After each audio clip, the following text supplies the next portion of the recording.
Alô, nono ano, tudo bem com vocês? Aqui professor Eduardo para mais uma aula de geografia, então vem comigo, tá? Pega aí a apostila, enfim, começamos o terceiro bimestre com 2 semanas de atrasos por conta aí dos feriados, né? Mas nós vamos começar aqui o terceiro bimestre. Vamos lá, peguem aí a sua apostila, tá? Se alguém tiver sem apostila, entra em contato comigo aqui no Zap, manda uma mensagem aí que eu mando, eu printo, né, as folhas, né, em PDF que estão online e mando para vocês, tá bom? Então vamos lá.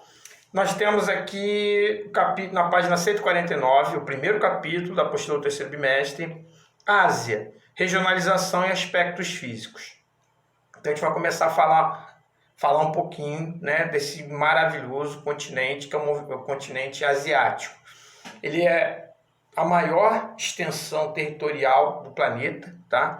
Ele sozinho, ele tem 1/3 praticamente das terras emersas, né, sobre a superfície terrestre. Lembrando que ele é uma massa de terra contínua, né, que ele se emenda na Europa, formando a Eurásia, né? E também acaba de alguma forma fazendo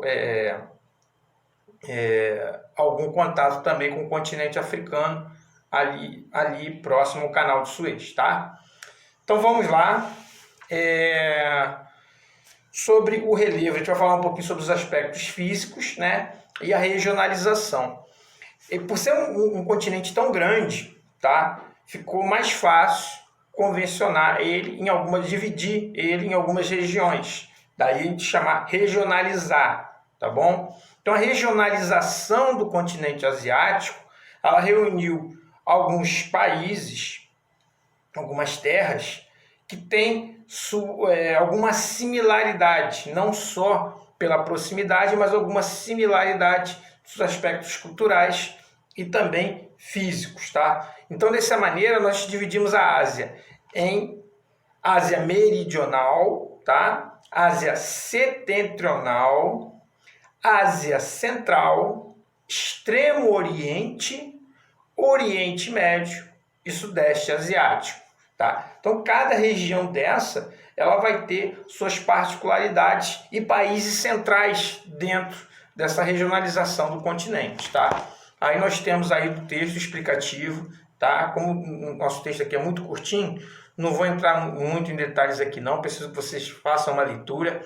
É um capítulo muito denso de leitura, tá? E precisando de alguma dúvida, você entra em contato comigo que a gente vai tirando, tá? Então faça essa leitura aí e pode me perguntar, você pode fazer pesquisas na internet, tá? Tente gravar um pouquinho, pelo menos os países principais de cada uma dessas regiões da Ásia. O relevo, ele é muito distinto, tá? Nós temos aí as maiores cadeias de montanhas do mundo e nós temos também na Ásia grandes planícies e grandes planaltos, tá? É o continente com a maior elevação média do mundo, em média tem 960 metros, tá? As maiores cadeias de montanha do mundo estão lá, que é a cadeia do Himalaia, né? E nós temos ali nesse continente uma grande atividade geológica. O continente asiático ele é subdividido em 4 placas tectônicas. Então, por isso que nós escutamos falar terremotos no Irã, terremotos na China, né? Outros acidentes, né, fenômenos geográficos, físicos acontecem lá, como as monções que acontecem na Índia, né?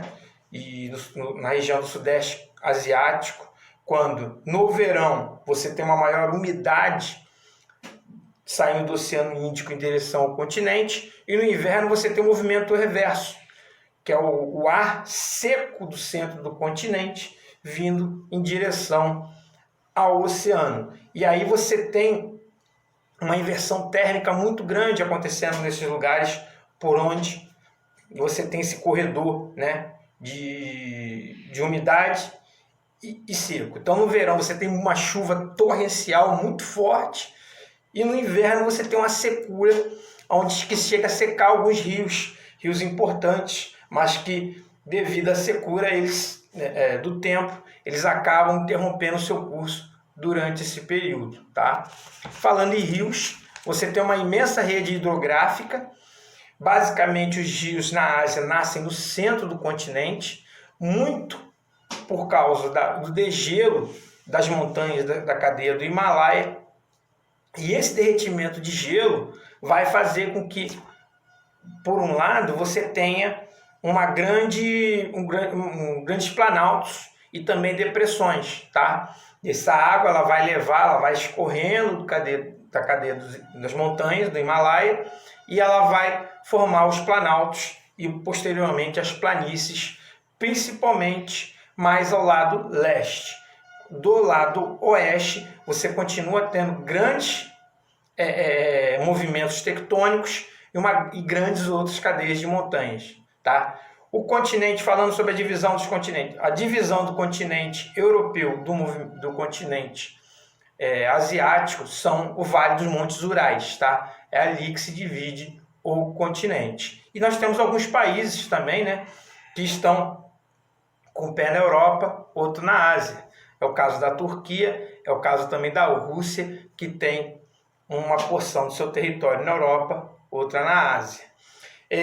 Falando um pouquinho sobre a demografia e os países, a Rússia é o maior país de extensão territorial, né, do mundo, está no continente asiático. Os dois países que têm 1/3 da população mundial, China e Índia, estão no continente asiático. São 3 grandes países que nós estamos falando.